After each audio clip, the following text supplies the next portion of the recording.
LADBC 헤이렌베와 FC타르 경기입니다.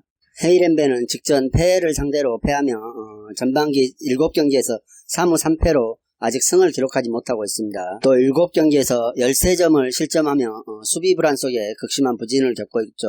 시즌 초반 상승세로 리그 상위권에 올랐지만 근래의 부진한 흐름은 공격력이 점점 식어가는 것과 관련이 있다는 평가입니다. 그리고 공격에서 활로가 모색되지 않자 수비 불안으로 이어지며 승리하지 못하고 내주는 경기가 많았죠. 특히 최근 두 경기에서는 5실점을 허용했습니다.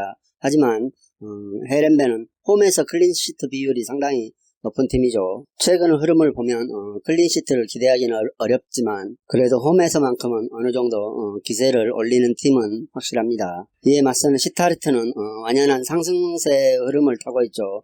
최근에 기세를 크게 끌어올리는 추세를 보여주고 있습니다. 최근 4경기에서 3승 1무로 무패 행진을 달리면서 강등권 언저리에서 벗어난 모습이죠. 특히 중상위권 팀과 상대해서 좋은 모습을 보여줘 리그 순위가 어느덧 13위까지 올랐으며 최근 흐름만으로 보면은 헤이렌베도 능히 잡아낼 수 있을 것이라는 평가입니다. 특히 공격에서 활발한 루트를 개설하며 잘 풀리자 수비에서도 안정감 있는 모습을 보여주고 있죠. 그리고 공격을 끌고 있는 주포 폴터가 4경기 연속 득점에 성공하고 있어서 득점력에 있어서만큼은 헤이렌베를 압도할 수도 있을 것이라는 평가입니다. 하지만 시타르트가 원정에 대한 불안감은 아직 제대로 극복을 하지 못하고 있는 형편이죠. 최근 치른 20번은 원정에서 무려 19번 동안 승리를 하지 못하는 치명적인 약점을 원정에서 보여주고 있습니다. 그리고 LADBC가 전반기가 끝나고 후반기를 맞이하기 동안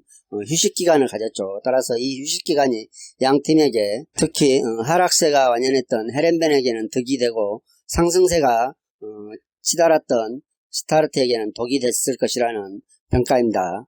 홈에서 강한 면모를 보여주던 헤이렌베와 원정에서 약한 면모를 보여준 시타르트가 휴식기를 통해서 어느 정도 안정감을 회복하며 다시 재정비를 했을 것이라는 평가와 함께 헤이렌베이 시타르트를 상대로 강했던 만큼 이번 경기는 헤이렌베이 승리할 수 있을 것이라는 생각입니다. 그리고 헤이렌베이 휴식기를 통해 분위기 반전을 노려볼 수 있다는 점과 주포가 건진 만큼 시타르트를 상대로 좋은 활약을 보여줄 수 있을 것이라는 생각으로 2.5점 기준점 오버 가능성도 추천드립니다.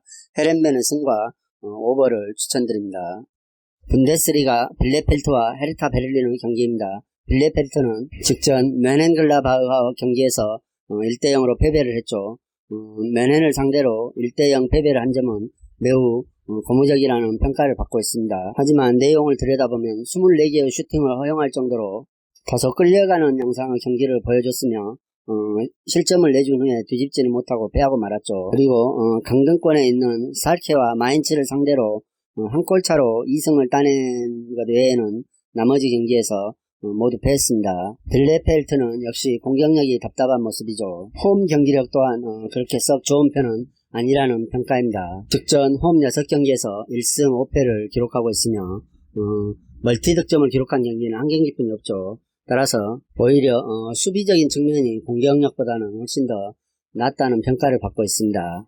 이에 맞서는 원정팀 헤르타 베를린은 직전 살케전에서 3대0으로 완승을 기록했죠. 살케전 이전에는 3경기에서 2무 1패로 다소 아쉬운 모습을 보여줬지만 하위에 처져있는 살케를 상대로 3대0으로 완승을 기록하며 어느 정도 자신감을 회복했으리라는 생각입니다. 또 오랜만에 부상에서 복귀한 주전 공격수 코르도바가 살케전에서 곧바로 득점을 기록했다는 점도 매우 긍정적이라는 평가죠.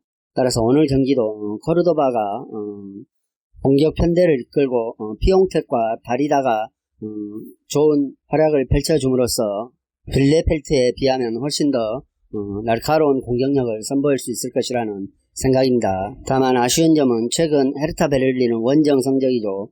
6차례 원정 경기에서 1승만을 기록했으며 직전 원정에서는 프라이부르크에게 1대4 대패를 당한 기억이 있죠. 자, 홈팀 빌라펠트가 최근 답답한 공격력으로 아쉬운 부분을 많이 보여주고 있고 패배에 익숙해져 있다는 점, 그리고 헤르타 베를린은 주 공격수가 돌아와 바로 득점을 하면서 어느 정도 상승세 흐름에 기대치가 있다는 점 등을 고려할 때 헤르타 베를린이 비록 원정 경기이지만 좋은 모습으로 승리를 가져갈 수 있을 것이라는 생각입니다. 그리고 다소 양팀 다 소극적인 플레이가 펼쳐질 수도 있을 것이라는 생각으로 헤르타 베를린은 승과 언더를 추천드립니다.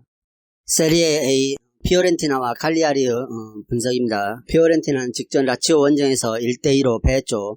유벤전 승리 이후 2경기에서 1무 1패로 다소 주춤한 모습을 보여주고 있습니다. 특히 오늘 경기는 공격의 핵심 2명이 출전하지 못하죠. 미드필더 카스트로빌리가 징계로 결장하고 에이스 리베리가 부상으로 이탈하면서 공격을 이끌어가는 핵심 선수들이 결장하게 됐다는 것도 매우 우려가 되는 부분입니다. 피오렌티나가 주로 각각 선수들의 개인 역량으로 득점을 해나가고 경기를 풀어나가는 성향이 있는 팀이기 때문에 두 핵심 공격수 이탈은 치명적일 수밖에 없다는 평가입니다. 감독 교체 후에도 경기력이 별로 좋지 않죠. 따라서 피오렌티나가 홈 이점과 전력 우위를 안고 공세를 시도하겠지만 핵심 공격 자원의 이탈로 인해 많은 득점을 하기는 어려울 것이라는 생각입니다. 또 수비 전환의 안정감 미비로 인해서 상대에게 역습을 허용할 수도 있다는 평가도 있습니다. 따라서 역시 폼이 좋지 않는 칼리아리를 상대로 우위를 점할 수는 없을 것이라는 평가죠. 이에 맞서는 칼리아리는 지난 시즌에 리그 13위를 기록했고 이번 시즌 역시 순위 상승에 어려움을 겪고 있습니다. 그리고 직전 경기에서 베네벤토에게 1대2로 패배했죠. 이로 인해 3연패 늪에 빠져 있습니다. 그리고 연패 기간에 멀티 실점을 반복하면서 수비 불안이 극에 달했죠. 이번 시즌 리그에서 최다 실점 2위에 해당하는 기록을 가지고 있으며 최근 흐름을 보면 수비진이 실점 이후에 집중력을 잃어버리고 연달아 빠른 시간 내에 실점을 함으로써 매우 우려되는 모습을 보여주고 있습니다. 그리고 최근 9경기에서 3무 5패로 부진에 빠져있고 승이 없죠. 공수 전반에 의한 전력 누수도 가볍지 않은 상태이지만 지난 시즌 팀을 이끌었던 에이스 미드필더 나인골란을 영입했죠. 그리고 공격의 핵심들은 아직 건재하다는 점 등을 고려해볼 때 오늘 경기에서도 수비 불안에 어느 정도 공격력은 가지고 있을 것이라는 생각입니다. 또 피오렌티나를 상대로는 최근 5경기에서 3승 2무 기록으로 강한 모습을 보여줬죠. 따라서 오늘 경기는 피오렌티나가 핵심 공격수 2명이 없고 수비가 불안한 점, 그리고 칼리아리 역시 수비 불안이 극에 달해 있으며 다만 공격 자원들이 좋은 모습을 보여주고 있다는 점 등을 고려해 볼 때 이 경기는 치열한 공방전 끝에 무승부를 기록할 수도 있을 것이라는 생각입니다. 따라서 피오렌티나가 받은 마해는 칼리아리가 극복할 수 있을 것이라는 생각이죠. 피오렌티나 마헨 패를 추천드립니다.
이상으로 경기 분석을 마치겠으며 여러분들의 좋은 결과가 있기를 기원하겠습니다. 그리고 오늘의 분석이 여러분들에게 조금이나마 도움이 되셨다고 생각하면 구독과 좋아요도 꼭 부탁드립니다.